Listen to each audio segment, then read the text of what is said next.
Welcome to the Free Play Arcade Podcast presented to you by Extra Large. What are these called? Pop filters? Extra Large Pop Filters. Get them everywhere. I'm Chris Delp, Community Liaison. I'm with Corey, CEO. Hey, guys. Arthur Williams, fellow Community Liaison and Evo Champion. This is not a true statement. Still not true. And we would like to invite you to like and subscribe our videos and all that stuff. There's a bell icon up there if you like what we're doing. But we are going to get straight into it. Let's talk Atari. So Atari jumped into the news yesterday, the day before, last couple of days, for this massive announcement that has everyone geeking out. And we're going to talk about the announcement. We're going to talk about potentially some issues with it. But Atari has announced that they're going to start rolling out hotels. I don't really just from the outset. It's interesting because you can see this massive kind of like press adoption of this story. New York Times, Chicago Times Tribune, or whatever it is. I mean, every major newspaper, website, Facebook kind of like sharing platform, it's everywhere. People are freaking out about Atari hotels. And so I guess, you know what? We're going to talk Atari. We're going to walk through some history. So I'll just go right into the press release. They have announced that they're going to open, and it's depending on which news article you read, 8 to 12 hotels, beginning with a hotel in Phoenix, Arizona, allegedly to break ground in the spring of this year, 2020. That they're going to break ground. And they've got these really cool graphics of this huge 10, 12 story building that has the Atari logo built into it. It looks super, super cool. It does. Now, before we get into it, though, I just want to ask both of y'all, Arthur, does the premise of an Atari hotel interest you from the outset? Does that sound like, and we don't know any of their plans, but just merely an Atari hotel, are you into that? Well, I'm sure we'll go into the why over time, but not really, no. Well, and Chris? Let me see. An Atari hotel. If you pulled a gun on me and said, make an Atari hotel and make it fun, give me some ideas, I could give you some ideas that I would then back sell myself into being fun. But no, I never really thought I would be having an Atari hotel be built. Hold on, Arthur's already broken the whole setup. We're going to check to see what's going on over there. Keep going. All right. I wasn't quite sure what that motion meant. So I just rotated the microphone. I didn't realize it was going to spin that way either. And that's actually one of the, I think, kind of fun thought experiments with this announcement, at least for me, has been thinking about what my Atari hotel would look like. I think that's what they're selling. Yeah, if someone came to me, because of course, it's, you walk in, it's got all sorts of cool interactive, modern LED style displays, modern exhibits, very Tron-ish, right? Mm-hmm. Very, not Blade Runner, more like the various Tron scenes with the lighting and everything. And then, of course, the coolest barcade that's ever existed, running all these 100 all Atari original games, obscure games, color vectors are everywhere. Mm-hmm. I mean, Atari Star Wars is one of the least cool games somehow in there because they have so much epic stuff, Major Havoc, Quantum, just absurd amazingness. And a cool bar, good music, good setup, probably a stage for occasional live performances, definitely a DJ booth, some sort of Club Atari at the bottom of the hotel. Each room has its own gaming system. Each room has a subscription so that you can log in and play other rooms on the old Atari games or new Atari games. My mind just starts exploding. Now I want to go ahead and say none of what I just said could possibly happen. None of that. And I'm pretty sure a CRT will never actually make it into this Atari hotel. They may stop you at the door if you want to bring your own. Right. I'm sorry.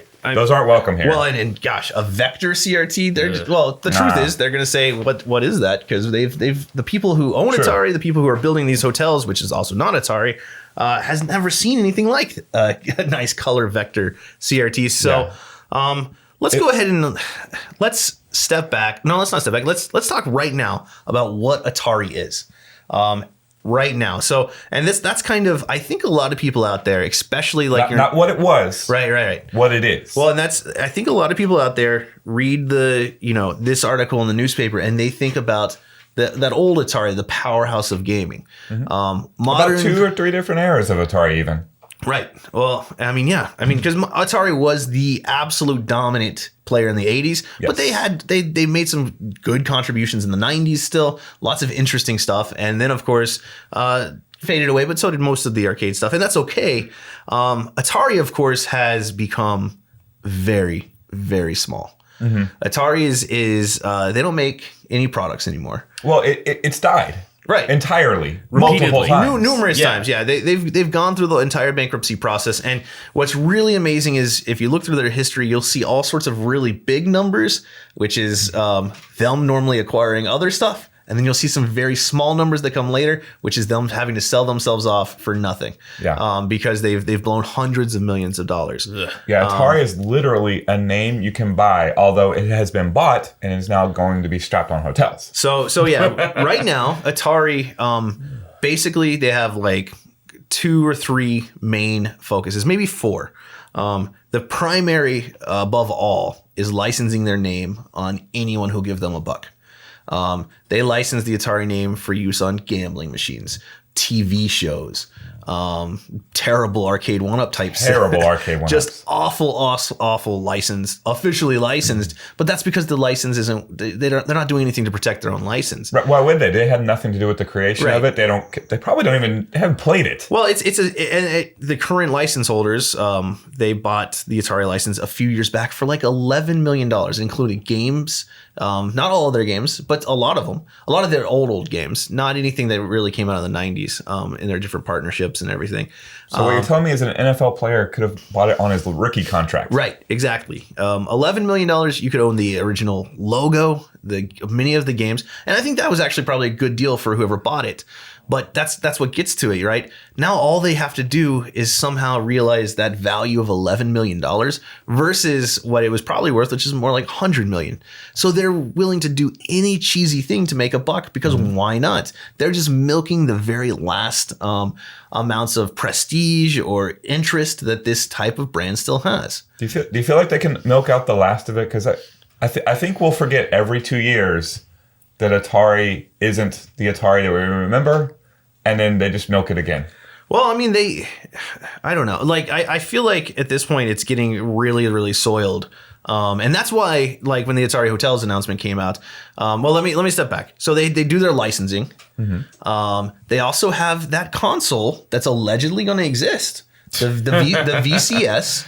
Yeah. They had a very successful $2+ million Kickstarter for it. That's okay, that was a pretty successful Kickstarter. That's not enough money to engineer some actual hardware. Well, yeah, but they're just trying to recoup $11 million. So like they're successful in milking. Like you're just making money off of nothing because it's not like they've done anything. They don't have to develop. I mean, I guess I was wrong. It's actually $3 million. Now, there's a lot of reasons that you can criticize me for what I'm about to say because in business, this accuracy isn't exactly true. But I think it's really, really interesting that the Indiegogo for the VCS actually hit $3 million.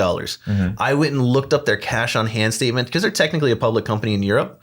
Their cash on hand statement gave them approximately $3 million cash on hand. Now, wow. It does actually say that they've spent money and brought money in through licensing agreements. So it's not exactly, but I just thought, what an interesting coincidence. They have money to spend in the bank to spend $3 million. Their Indiegogo, exactly about $3 million. Now, obviously, yes, they license their name. They have revenue from that. They spend it and presumably, allegedly, soon, I think they're supposed to, I mean, this was 19 months ago.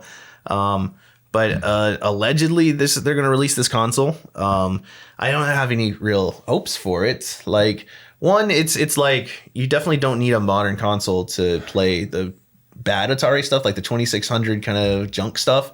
And this console is not going to do any justice to anything that was like out on the arcades because the emulation is not really sufficient, especially, I mean, we see it every day on those, various knockoff arcades that are technically licensed.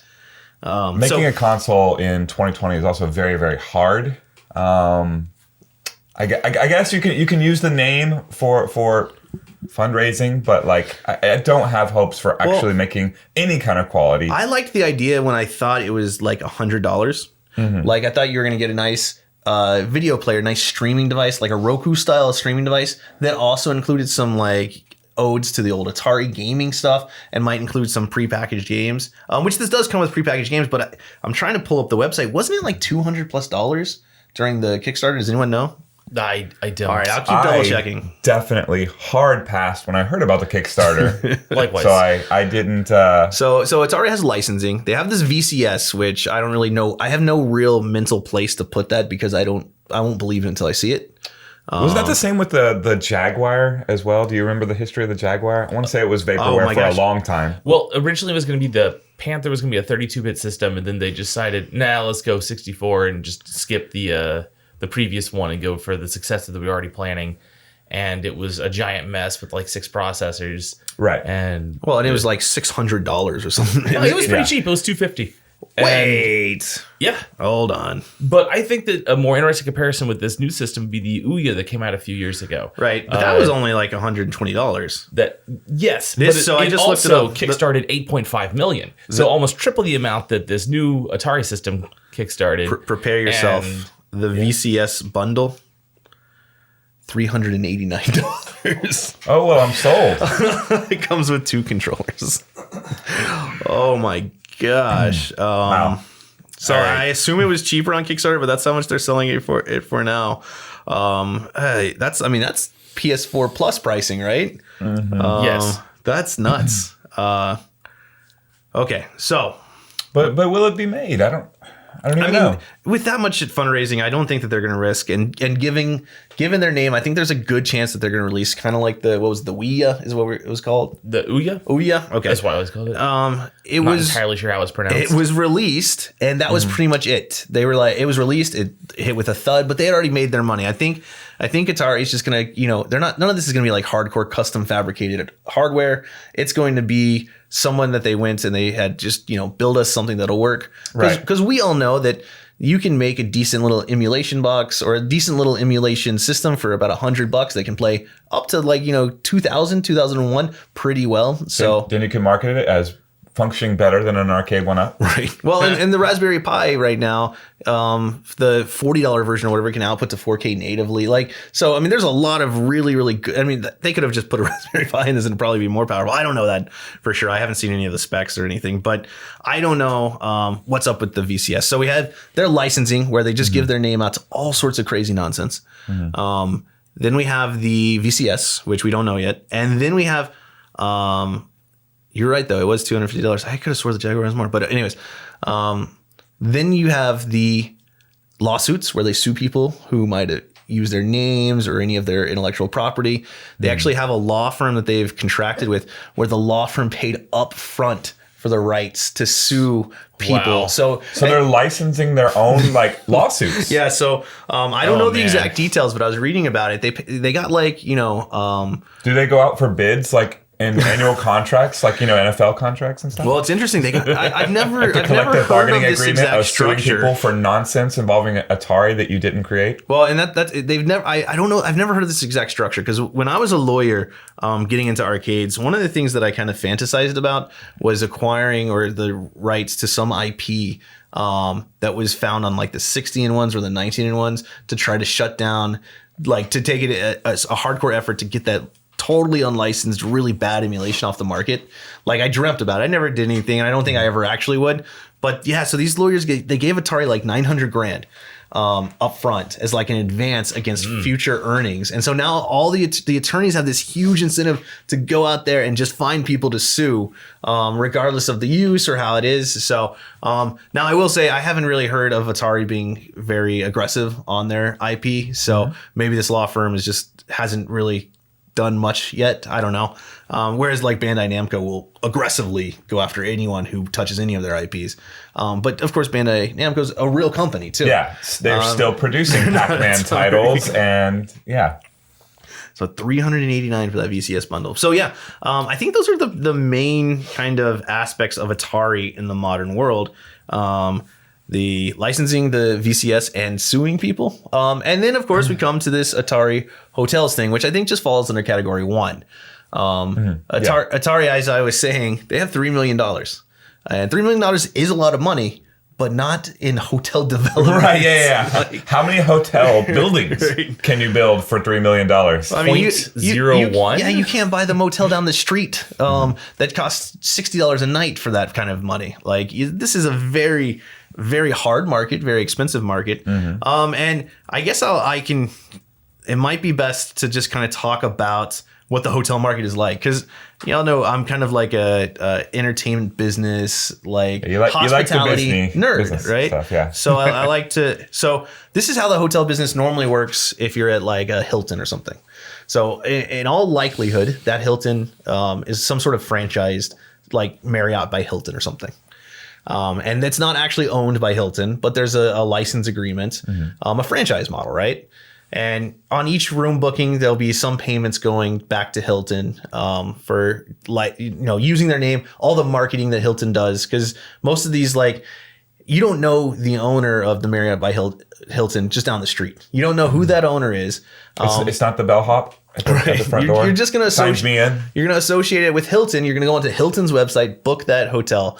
All the lead generation is going to be done by Hilton. And I think in exchange for that, there's a bunch of fees, but there's about a 5%. Like a royalty rate that these franchisees pay to Hilton or whoever's doing all their marketing. And there's a few big companies. Interestingly enough, on this deal that Atari got for their hotel, so they licensed their name.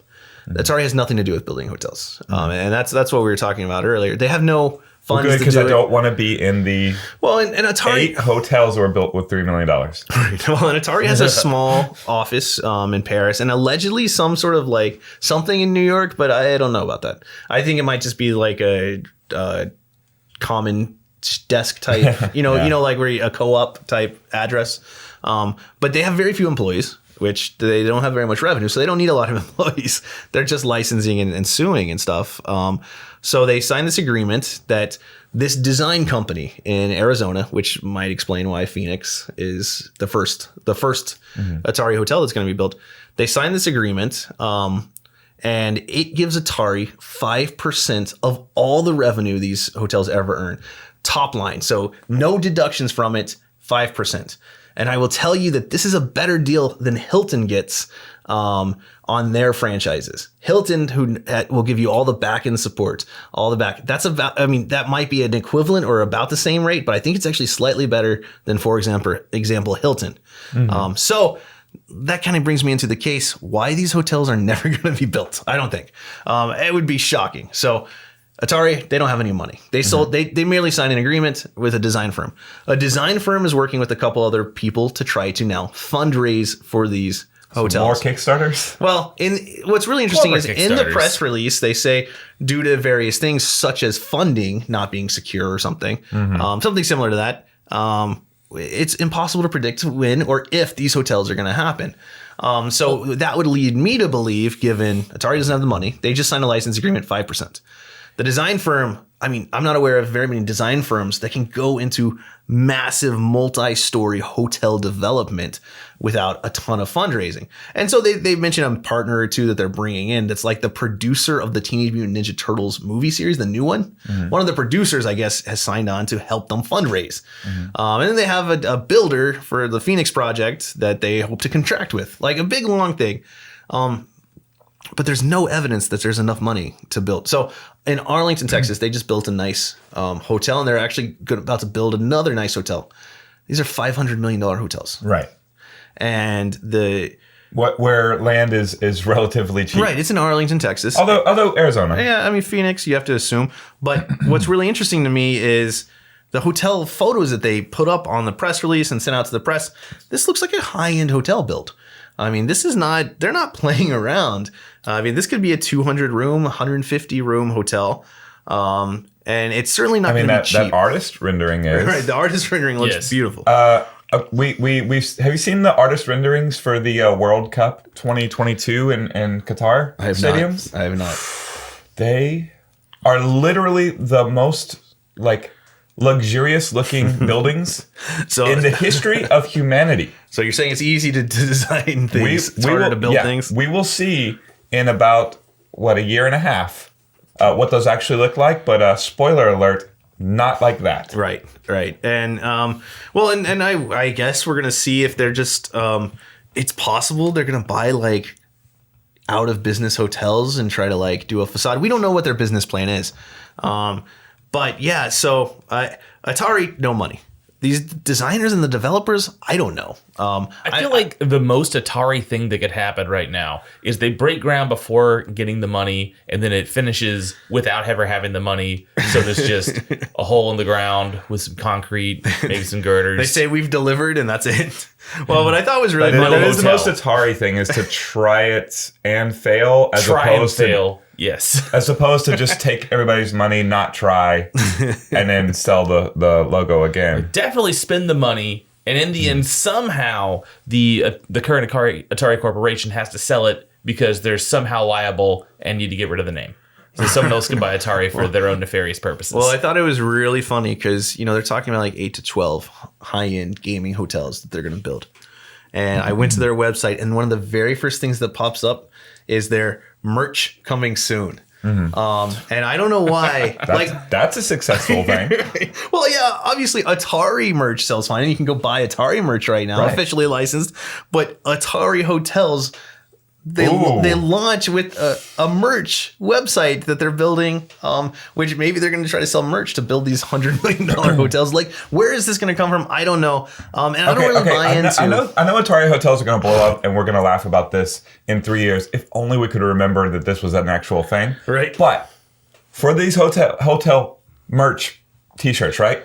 I don't want quality. No.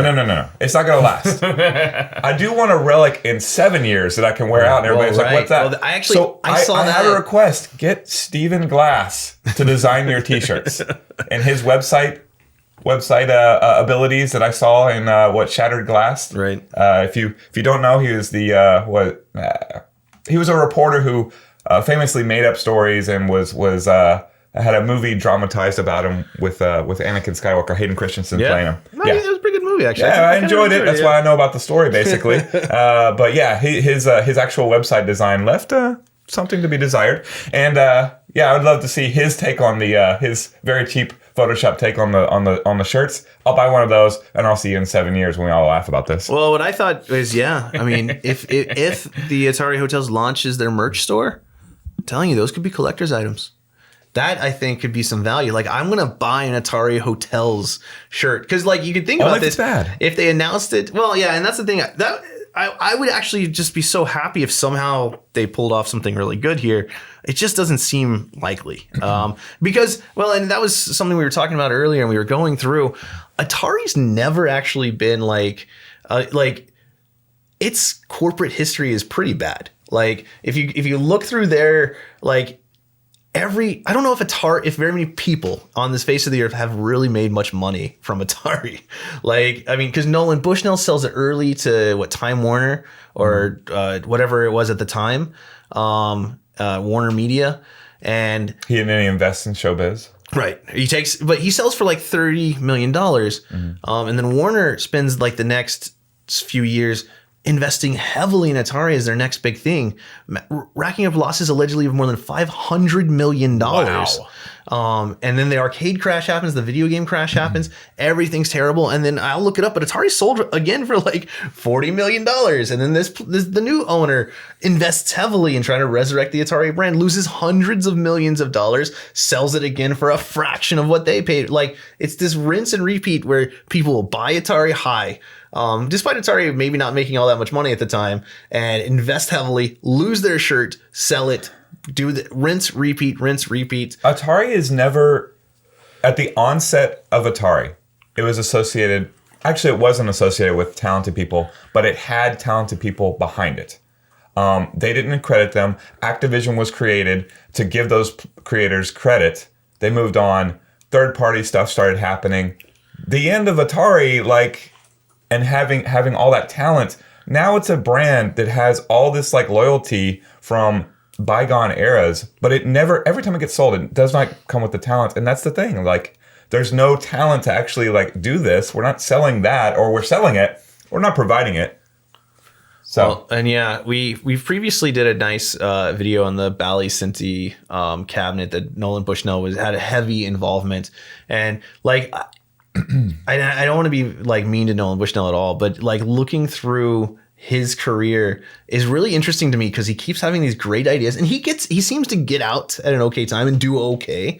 But like it's really, really interesting to me that he's constantly like, I mean, like the first two, right? The Chuck E. Cheese and the Atari or Syzygy / Atari are like these amazing ideas, and he's gone. Like he like within a few years, 10 with Atari, maybe 3 or 4 with Chuck E. Cheese, and he's just gone.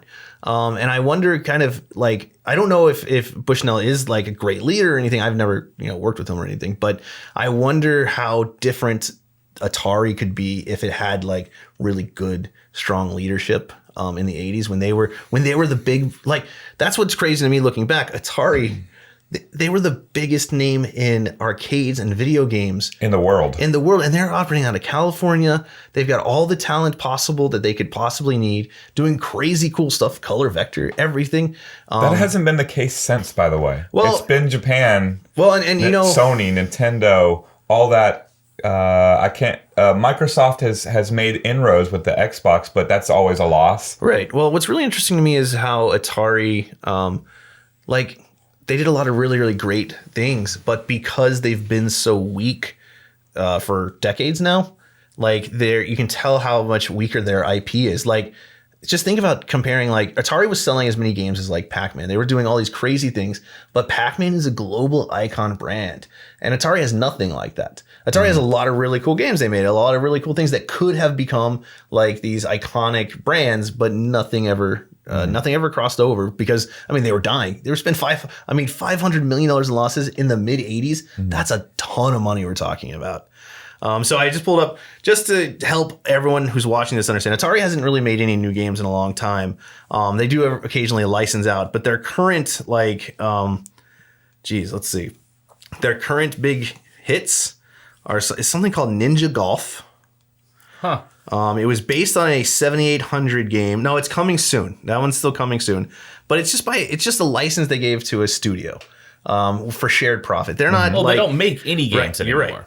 And something called Blood Fresh Supply. Whoa, wait, this is like a 90s game. Right? Yes. Blood Fresh Supply. So there was a 90s game I remember. It's like a Doom first-person shooter style graphics. Knockoff made with the Atari name. And it looks like they have something called Night Dive Studios has done a refresh to update and restore a Blood Fresh Supply. It's a sequel to Blood. Okay, yeah. I mean, here's Blood 2: The Chosen. Blood. You had one of your weapons. I mean, it was a Doom knockoff or whatever. One of your weapons was a voodoo doll. That's the only thing I really remember about that separates it from anything else. Right. I thought that Heretic was the better version of the same game, but what are you gonna do? I mean, they have Food Truck Frenzy. And then they have all of the flashback retro releases. That's just the same game. They're not doing anything new. Yeah, you're gonna sell all your night drivers to buy that mobile night driver. Right. And then they have Rollercoaster Tycoon. Well, I'm sure they're doing wonderful things with Rollercoaster Tycoon. I know. We've heard lots of really, really bad things. I did just see a trailer that had, right before we went on the air, that had 300 dislikes and 13 likes. Right. Wow. Which means 13 people accidentally clicked just to the left while they were aggressively trying to click to the right. Yeah, don't use YouTube while you're driving, guys. It's really hard to click that down arrow. Right, when it's necessary. They've released a ton of Rollercoaster Tycoons and a ton of rehashings of their classics. I mean, you've got Centipede, Missile Command, and Asteroids on the front of just about all of these. Which those are great games, wonderful games. Wait. Centipede, the original Centipedes, the original ones. Right. Yeah. They're just releasing the same thing over and over. Okay. And I actually, it's just, and I mean, they're not the only ones that have been milking the same games for a long time, but they also have not really generated anything new. It's just intellectual property that to the extent anything new is made, it's just outsourced to a studio on like a profit sharing arrangement. Right. Oh my gosh, though, I have their IP catalog pulled up. Oh dear. How cool. I mean, they have Hardcore Breakout licensing. They have Major Havoc owned. And that's why, of course, Major Havoc. This is how you know that the current owners of Atari have no idea what they're holding. They let Major Havoc be released as just a complete throw-in on an arcade one-up. That's the craziest thing I've ever heard. Major Havoc has lore. It has great, like, everything. No one knows about it because it was so rare. But think about what you could do with Major Havoc. I mean, a standalone anything. I mean, and just think about the classic arcade fans, how much more money they could make going directly to them instead of just throwing Major Havoc in a license. Because Arcade 1-Up didn't care about the Major Havoc license. You're implying that Atari cares? I know. No, it's too rare. They probably have no idea. It's too rare for them to be aware of it. Has ever played it. They created that by hitting Control A and then Control C and then Control V. I mean, think about what any modern, and I don't want to give anyone too many ideas, raw thrills, but what you could do with that Warlords license in a modern arcade with current. I mean, you could build the coolest, most epic version of Warlords as a modern arcade. Like, there's all sorts of really cool stuff. Honestly, that they could be doing. I really love seeing what indie developers are doing without the license. It's true. I mean, is Gravatar on there? Of course, yeah. Okay, Gravatar is on there. I have not seen a Gravatar modern game that makes me want to play Gravatar or want to play it at all. It's just nonsense if it even exists. However, Cosmotrons, right? I love that game. Right. What is Cosmotrons if you look at it and you have some sort of recollection of history? It's clearly 4-player Gravatar. Well, like it's clearly 4-player Gravatar with a ton of cool bonus features, a ton of like modern sure. awesomeness. But at its core, yeah, like they have riffed on the classic Gravatar and created a great game that is played today at Free Play Richardson and Free Play Arlington. Awesome. Any kind of Gravatar mobile game? I mean, I guess you can do whatever on your phone. It would be more fun if you played the games with us. Well, yeah, I guess I saw a ticket version of Breakout at one of the the Nickelcades, which is just really irritating because, the ticket mechanics don't really work well for that game because Breakout's all about you versus yourself, right? Right. And the skill of using that knob and everything, not a V chip that's programming win or lose. But yeah. So Atari, they're out there now in Paris. Licensing stuff. Gosh, how cool would it be just to have a single one of these titles that you were allowed to do something with, just whatever you wanted. I mean, the options are limitless, and there's some cool hits in here that they could just make some really cool, amazing stuff with instead of squeezing it for the little bit of juice that they can get out of it. It's amazing the juice that they can get out of it, though, because I'm sure people are going to react to this video with likes and hates based purely on how they feel about the 2600 or the old arcade Atari era, or heck, maybe even memories of playing the Tempest game that everybody liked on the Jaguar. Tempest 2000. It's a fantastic game. A wonderful game. Right. They'll react on that, and then they'll defend this group of whatever to the hilt. But then you'll have indie developers who are doing some really good stuff. Look at Galactic Battlegrounds out there. Look at Cosmotrons out there that very clearly inspired by this old stuff, Killer Queen, and its Mario and Joust background. But think about if the people who were able to garage build basically Cosmotrons, if they were able to get and I'm not actually saying that I want this or anything, but just think about what Atari could potentially accomplish given their, amount of money that they control, the licensing fees that they're collecting. They could do really cool stuff. They could. It's a short answer. They don't have the idea, but they could. If two guys in a garage are able to make beautiful fiberglass arcade cabinets and really cool releases, and I know what everyone on the internet's saying right now is like, that doesn't really sound like it's going to be super profitable, blah, blah, blah. That's true. That's the point, right? I slashing hope, and burning. I hope I'm coming off as like super jealous of whoever owns Atari's licenses, because I am. I would do anything to try. You can pick random. You can give me puppy Pong. Give me Puppy Pong. I'll get out there and I'll do something really cool with that license. Much less. Jeez, I mean, iRobot, everything, all these really, really cool classic games in here.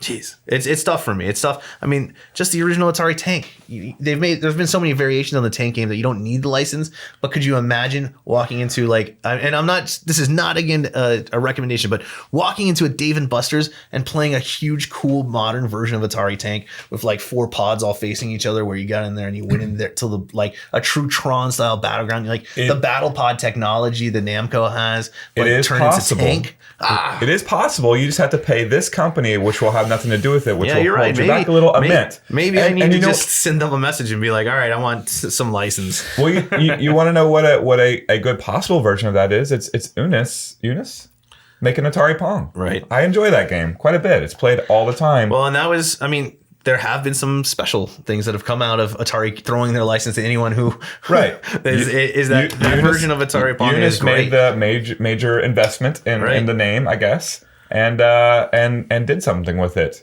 Okay. I don't think it's going to work for hotels, but so well then let's talk. Let's predict. Let's say they break ground on this hotel. okay.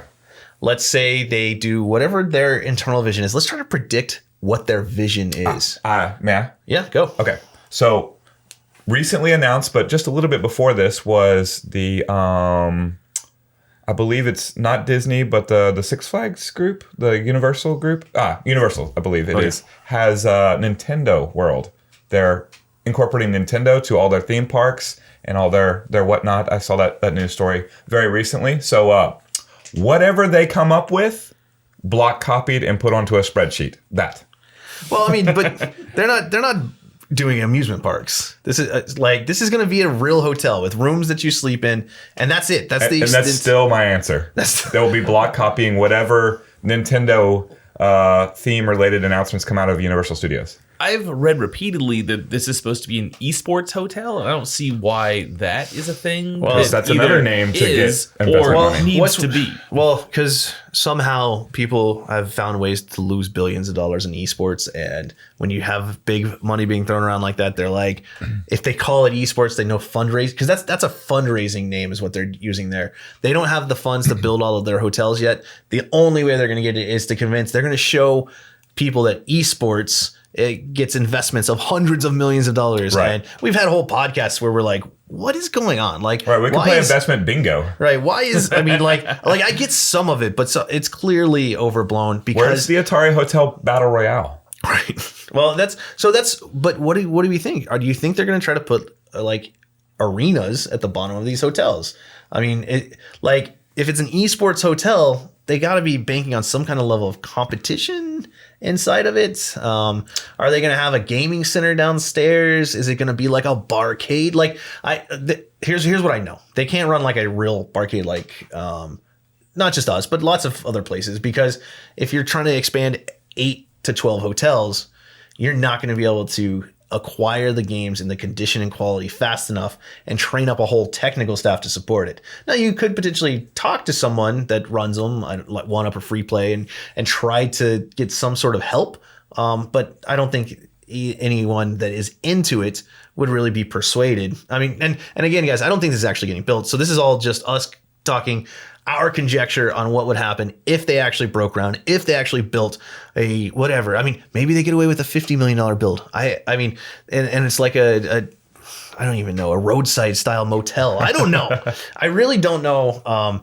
Because the numbers in construction have gotten so high so fast that the timing of this just seems really strange to me. And what was also really strange is I was talking before about Hilton and all those companies, that this wasn't tied to a major brand. If they announced, they said Atari, this design firm, and Hilton have partnered to create Atari hotels. Well, that would be something tangial that you would immediately be like, whoa, this is going to happen. Yes. Because Hilton has a brain trust of some. They know how to run hotels. And I don't mean, I'm not I feel like one of the interesting things that I've learned at Free Play, having run it now for almost 5 years. Actually, we're past 5 years. We haven't been open for 5 years, but we've been Free Play for 5 years. Is the different skills that I've learned in working in the service industry, as a high volume arcade, all of that stuff. It's a very specific skill set. And hotels have the same thing. A hotel manager has a bunch of skills that don't exist outside of like the hotel. I mean, besides just general consumer satisfaction stuff, there's all sorts of little nuanced things like staggering your maid service and staggering your happy hours and getting everything timed correctly. All the logistics. Can fold that towel monkey for me? Right. That's pretty cool. I doubt anyone at the design. Maybe that's why they got the job. I don't know. Because yeah. So if I was being realistic, I think that this is what's going to happen. Every room is going to have some sort of way to play video games. It'll probably cost like $12 to $30 a night for the video game system. It's going to be hardwired like the old. Do y'all remember when they had N64s, the hotel N64s? Yeah, cool product. And I think it's going to be like that, inflation adjusted. So they used to cost like $9 to $15. It's going to be like $20 to $30 or maybe more to have in-room gaming. I think they're going to have a bar downstairs. Will it be the Atari VCS? Because then they could sell Atari VCSs. That's what I was thinking. Was that why not just make it the VCS? Because Atari is going to give them a good deal if they're like, we're going to buy 1,000 of them. Right. The VCSs all have some variety of games. But are those related companies? Will they get along? No, I mean, so maybe not. Well, I mean, maybe Atari can't afford Atari. But I was trying to figure out. But yes, I think the VCS is the actual Atari company. It's their only thing that I believe that they're trying to do for real. I think I'm sure. In that case, they would be able to get it. I think they own every part of it. Instead of like partnering with the developer to release something, I think that they partnered with hardware companies, but that the hardware companies are then going to ship it to their warehouses or whatever. They're going to handle that. Congrats on trying something. Well, right. So that's the only thing that I'm aware of that's beyond their normal licensing or suing business. So yeah, I mean, maybe that would work, right? I mean, you would at least have games in every room that all say Atari and that look kind of classic. And Atari could sell some. And then, yeah, I think downstairs there's going to have to be a gaming center. I think it'll just look like the convention room of any a small convention room of any hotel. I'm talking like 10 setups, maybe a couch with a PS4 so you can lean back. Like kind of like what could be cool if they did it right, like as a bar concept, but won't be as cool. And it's so much work. Yeah, hotels always have some sort of room downstairs where you can be communal, and whether it's breakfast or just sit around, or a place for small conventions, small gatherings, just to bring more hotel business in. Right. So instead of that, we'll have whatever, or it'll probably, more than likely, I'm thinking they just wheel in the PS4s and stuff, and be like, there's your Atari gaming room, and then they wheel it right back out if they need a convention. In my mind, they have like a bar that has some permanent gaming setups. It's just like your standard hotel bar with a kitchen attached, and then they've got a little tiny or like medium-sized convention room that they could set up for an esports event that they try to get some of that booking business, I guess. But I mean, I'm not really in the business, but the hotel business is hard, guys. Like, they have to figure out things like logistics of keeping rooms clean, keeping rooms booked, keeping people active. And they're not talking about, like, if this was some announcement that was, there's going to be 15 or 20 hardcore themed Atari rooms that are going to rent out for $300 a night as a whole, like, super themed, like you'll walk into the world of Gravatar. There's some Airbnbs that work like that. Right. If this was a much smaller play, I would think, wow, they're going to be able to pull this off, and attached to like I could see a hotel in California that's like a retro style hotel that has 20 or 30 rooms, that has an attached kind of like 50s or 80s or 70s style restaurant. You could see something like that working. It's such a small business at that point. I don't see why Atari or anyone else would really get into it. It sounds cool. I would love for that to exist. But yeah, so they're talking about trying to build at scale. They're talking about, a lot of things that we're probably not thinking of. Like, they could buy it, but they're going to have to implement reservation systems. They're going to have to staff so many staff to deal with the extra stuff that they're going to try to pack in, because a normal hotel doesn't even have that much staff. I mean, you're talking 30, 40 per location on a normal hotel, but they're not doing much more than checking people in, giving them a bed, making sure that the bed is clean. They might have a cheap breakfast in the morning, or some TVs in the lobby, and a happy hour with one bartender. But that's pretty much it. Atari. Or not Atari. It's not Atari. We've handled that. Whoever is going to be running these hotels, they're going to have to really do some amazing things to really get it. And then like if you're your normal business traveler, which is the bread and butter of the hotel industry of many, are you going to be like caring if you're staying at an Atari hotel versus a Hilton? I mean, are you going to ever prefer the Atari hotel?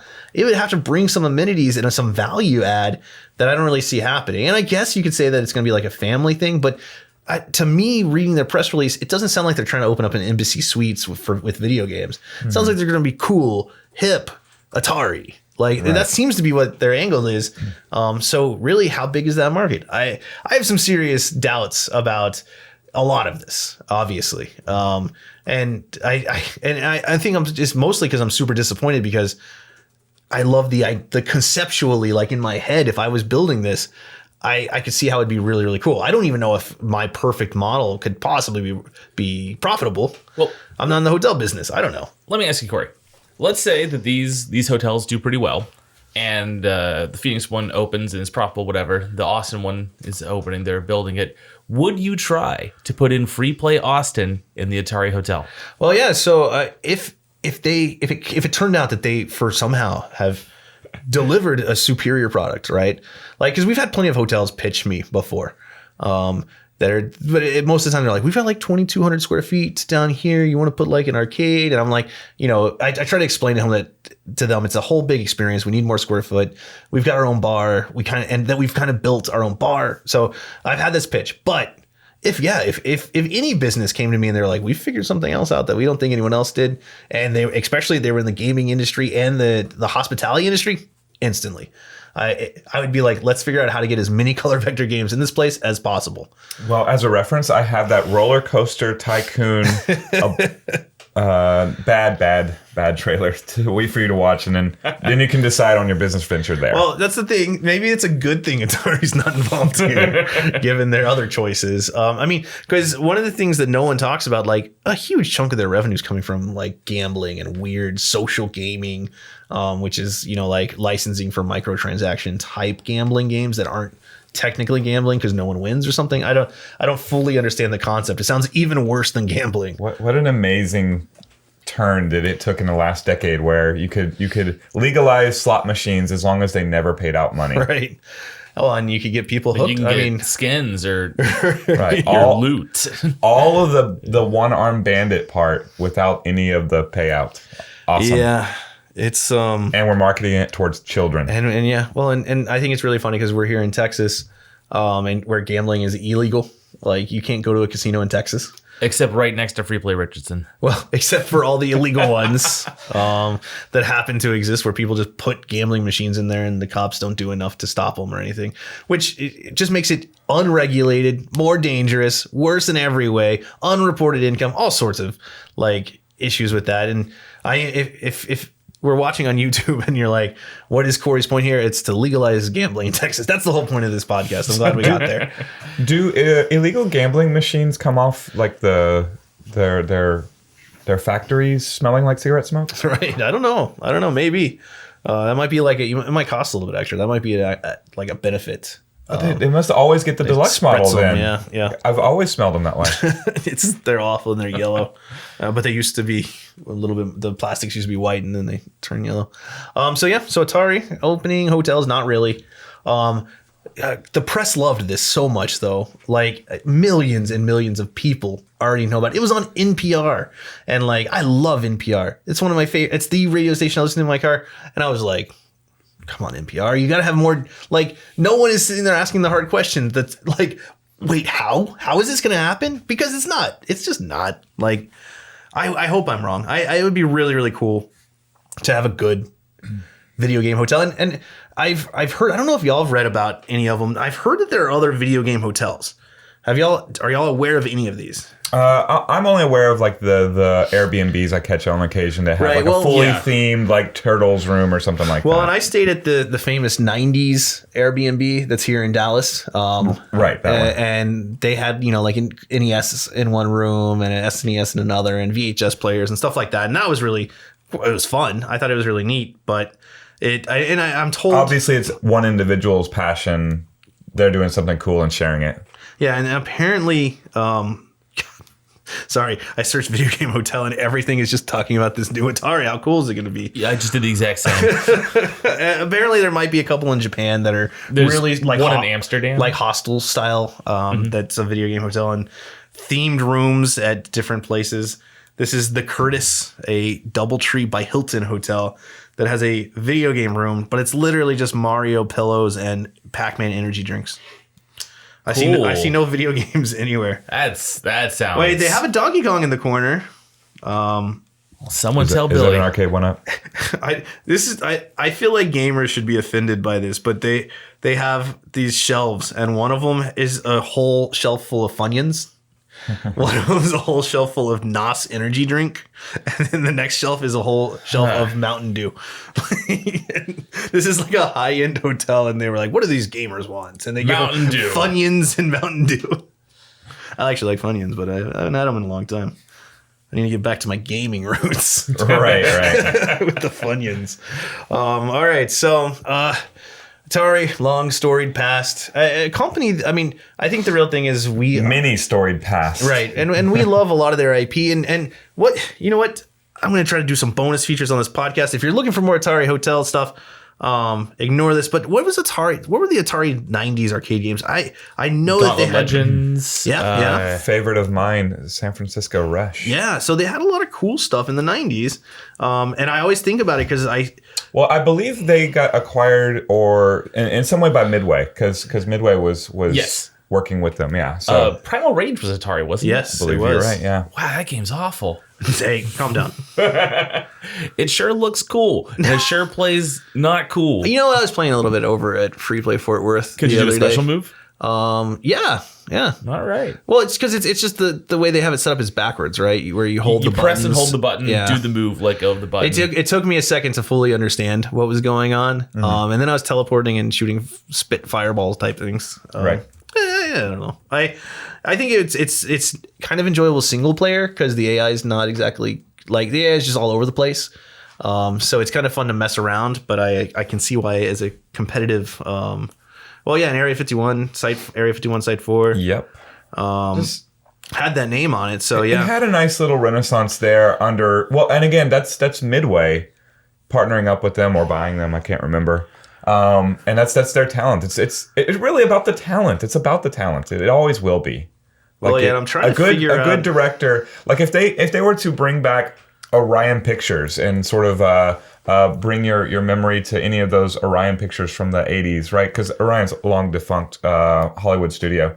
That name means nothing without like the directors. Now, if you want the director, if you want what Steven Spielberg does next, or Christopher Nolan does next, or Quentin Tarantino out there, it doesn't matter what their brand is. They're gonna give you a quality product. Like that's where it is. It's the talent, and they had a renaissance in the '90s with Midway, which had a talented cast, including Mark Turmel making the NBA Jam games, although he wasn't Atari's division there.